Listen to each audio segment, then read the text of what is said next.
Hey guys, Andrew from Cheap Jokes here. Today I'm going to be chatting to the judge from LEGO Masters Season 2, BRICKMAN. Be sure to subscribe because over the course of LEGO Masters Season 2, I'll be posting some interviews with contestants right after each episode, as well as some fun challenges we did in the Brick Pit.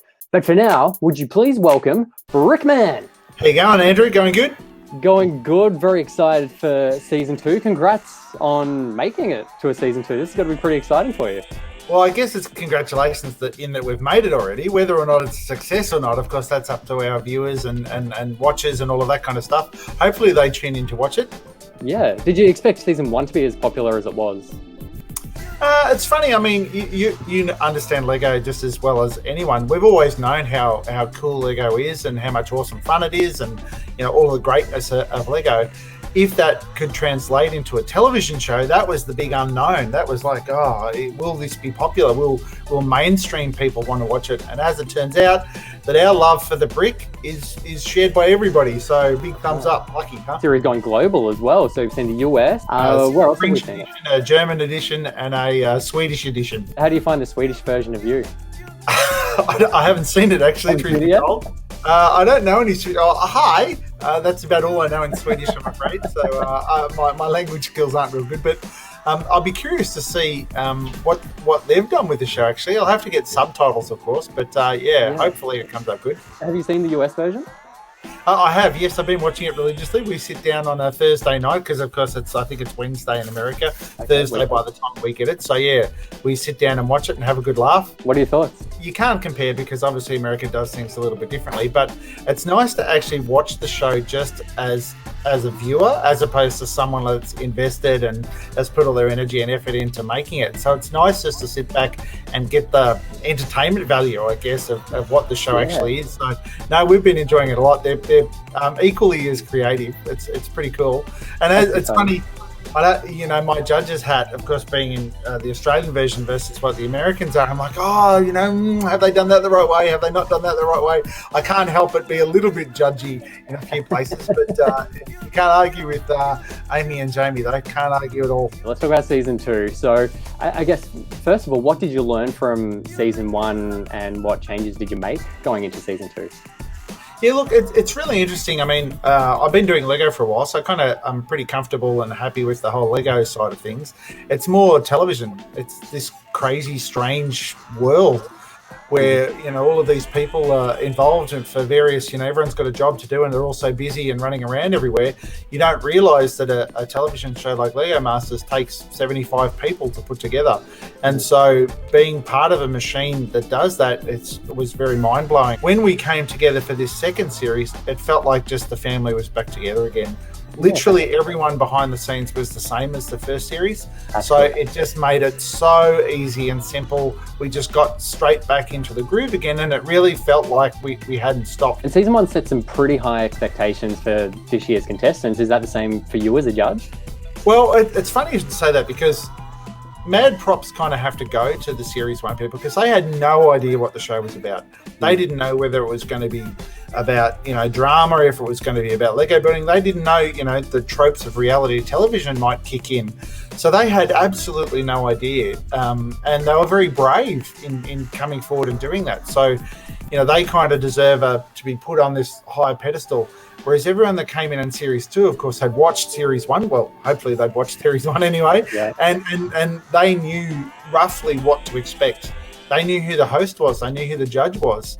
So the people in Series 2, I guess, they have a certain base level of knowledge, which leads to higher expectations, to answer your question. Yeah, I mean, you did a Brick Pit tour in Season 1, so they could have studied that and known where everything was quite early on, so that first experience in the Brick Pit isn't new. No, that's exactly right. And I remember, for example, like in Series 1, when that door slid open to the side, and watching all these people freak out for an hour and a bit was kind of pretty amazing. We still had that, of course, in Season 2, but they kind of knew roughly where the bricks were. They're smart people, so it was a bit of a different experience. Yeah, well, we've got Jackson from Season 2 taking us on a Brick Pit tour coming up on my channel over the coming weeks, so keep an eye out for that. It's going to be a lot of fun. As a master builder yourself, you have to build to deadlines. You have the advantage of a lot more planning and thinking time. Was watching these builders and what they're capable of under the pressure and circumstances they're dealing with, is that still impressive for you?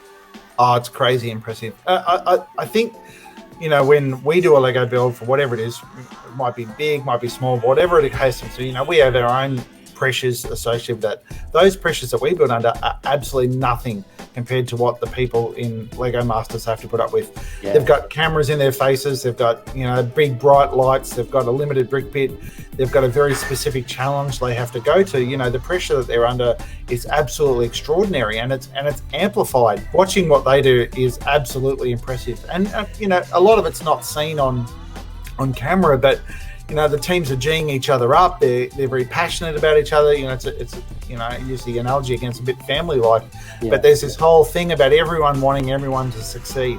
And that's a real important part of what makes the show so much fun. From the adverts we've seen so far, we've seen builds hanging from the roof, we've seen things exploding again, and also a lot of stormtroopers floating around. Can you give us a little insight into what some of the new challenges might be for this year?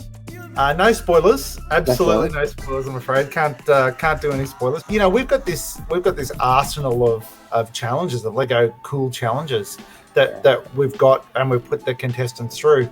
One of the things in the first series, and I hope it came through, I hope people kind of got it in the end, is each of the challenges is very specific, and we're teaching them certain skills in each episode, which culminate in the finale where you have to show off all of those skills. Some skills were very technical, a lot of technical Lego used in it, a lot of difficult Lego specifics. Others were more storytelling based challenges, others were very aesthetic. So each of those challenges is tailored around a specific skill, and then taking them all together in the finale to hopefully pick someone that's the winner in the best way. So call it a crash university course in Lego building, I guess. As the judge, how much input do you get into the challenges? Yeah, good question, actually. So what, of course, everyone doesn't see is what happens behind the scenes. So we actually spend months, a whole team of us from our workshop, we actually do all the challenges. Yeah. We go through them all, we test them, we have a fake brick pit where we try and simulate what it is the contestants are doing. We have the clock running, all of those kind of bits and pieces. And I know from the first series, there was probably about 5 or 6 challenges which didn't make the cut. Oh, wow. For various reasons. They weren't good enough for television, or maybe we tweaked them or whatever. And during the course of us doing and testing those challenges, we find things. Oh, maybe if we did it this way, or maybe if we did it that way, or here's a good put to put a twist in or not put a twist in, or whatever the case happens to be.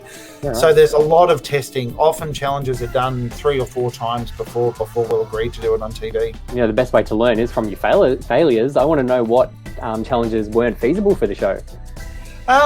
Look, the thing about that is a lot of them we'll still continue to do, but maybe twisted, maybe taken a little bit.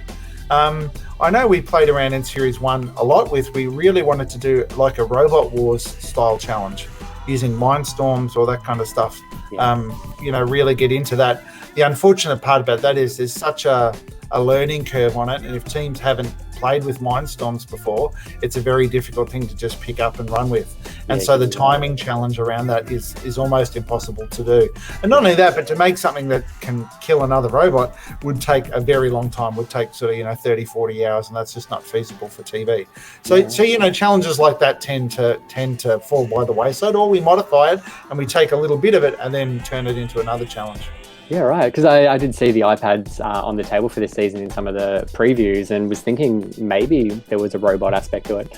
I can't give away too much. Can't give away too much? All right. Well, I'll just have to watch, I guess. Well, thanks, BRICKMAN, for talking to us. Really looking forward to seeing this season. Yeah, it's an awesome series. We had so much fun making it, so hopefully everyone gets to enjoy it too. Excellent. Thank you.